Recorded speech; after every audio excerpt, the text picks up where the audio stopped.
Hello everyone, welcome back to another episode of r/entitled people. In today's episode, thanks to Reddit, I stood up to an entitled Karen. Another lunch thief story.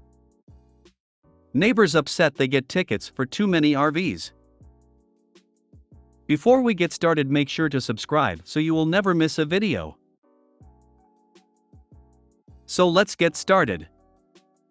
Thanks to Reddit, I stood up to an entitled Karen. A few weeks ago, on a bright Sunday morning, I was on my way to the zoo with my daughter, 2F, and niece 25F. I stopped by the grocery store for a picnic. I don't know how it is where you live, but here, foods and drinks in amusement parks and other places are far too expensive.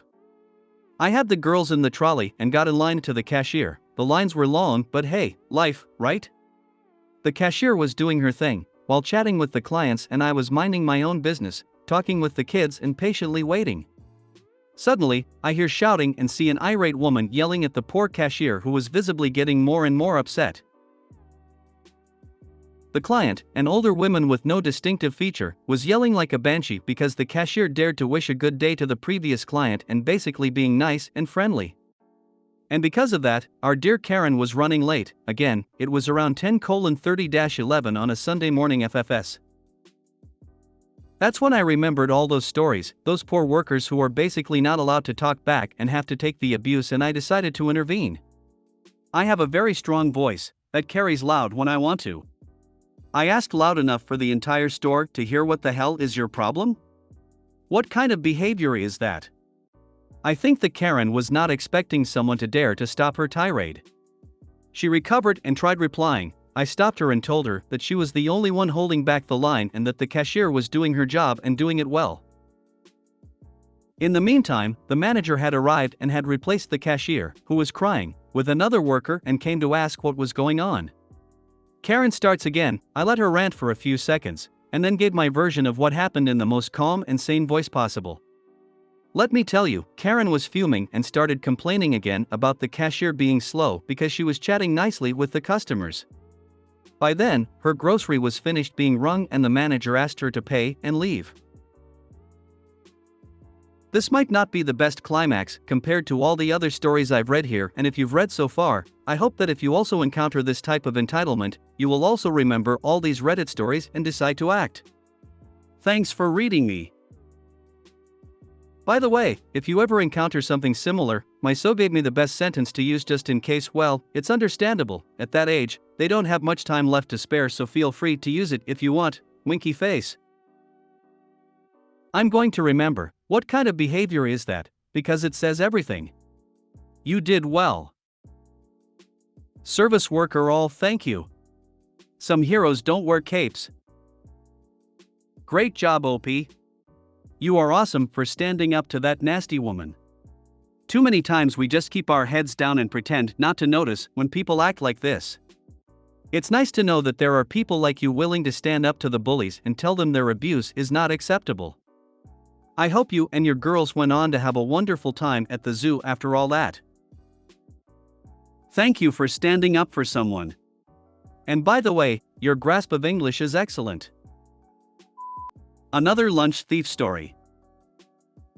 We had a lunch thief at the office, but no one knew who it was because of the staggered lunch breaks. They would seemingly always just take a sandwich out of the fridge, maybe because it was the safest option, to avoid taking something they wouldn't enjoy. This went on for weeks. Finally, I had the idea to bring a special sandwich every day until they stole mine. Sandwich consisted of ham, turkey, roast beef, Swiss cheese, and a big oil pile of talc powder.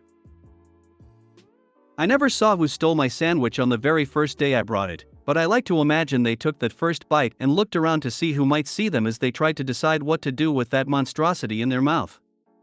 Then they were forced to chew that first bite and swallow. They wouldn't very well just be able to spit it out. It was obviously their lunch, so they had to savor it.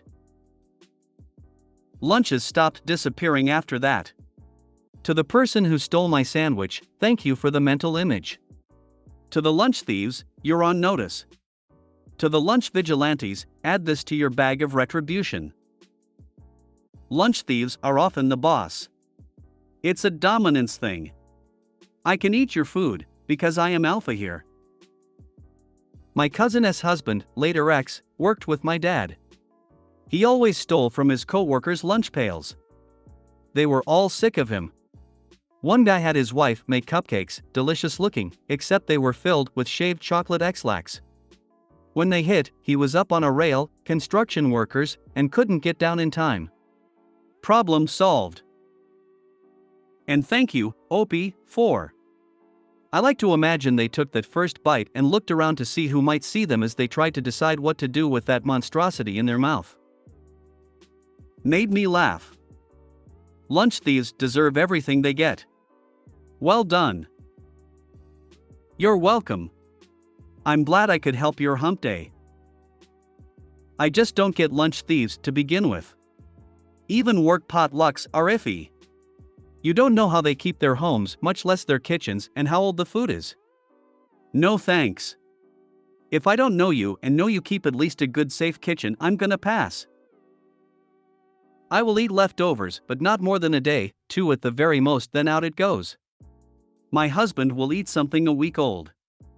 Hell no. It's almost a joke. If someone with not the cast iron stomach he has ate it, they could get ill. Obviously that's on them, but the variables of what you are eating is not worth it, and just being a thief would weigh on me.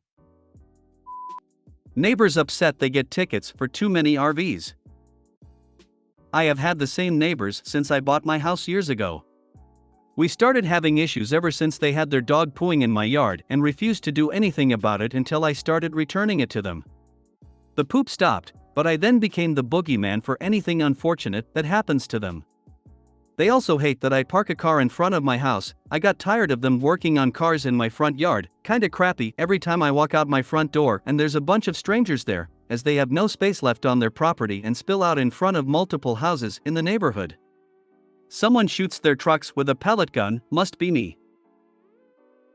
It's been one thing after another, especially since they run an illegal mechanics shop out of their garage in a suburban neighborhood. Yesterday, parking enforcement pulled up in front of my house. I thought it was for the car I keep parked on front of my house. It's totally legal, registered, insured, parked a legal distance from the mailbox. Anyway, the enforcement lady just walks over to their house and starts writing rockets for their 3 RVs. Neighbor goes ballistic as it's his house, and he can do whatever he wants. And what about that car on the street next door that he's been calling about for months? It was at this point I chimed in, "You've got bigger problems than me, 'cause I didn't call you moron," at which point he screams whatever and just gets in his truck, diesel, that leaves the huge clouds of smoke to be cool, and just peels out. Nice to know that I'm not the only person who's had enough of the late-night boat work and frame welding in the hood. It's his house, and he can do whatever he wants. Sounds correct. This is why I have 3 horses and a few sheep corralled on the front yard of my suburban home. Oh wait. I don't have any of those because of zoning laws. Yeah, we live in the county, but it's attached to a larger city. We have plenty, and after his behavior towards the enforcement lady, I think he's gonna start hearing about those zoning laws. After further reflection, I think his calling about my car is what led to this. Makes it even more amusing. If you made it to the end of the video, thanks for watching. Don't forget to like, subscribe and share, and we will see you in the next video.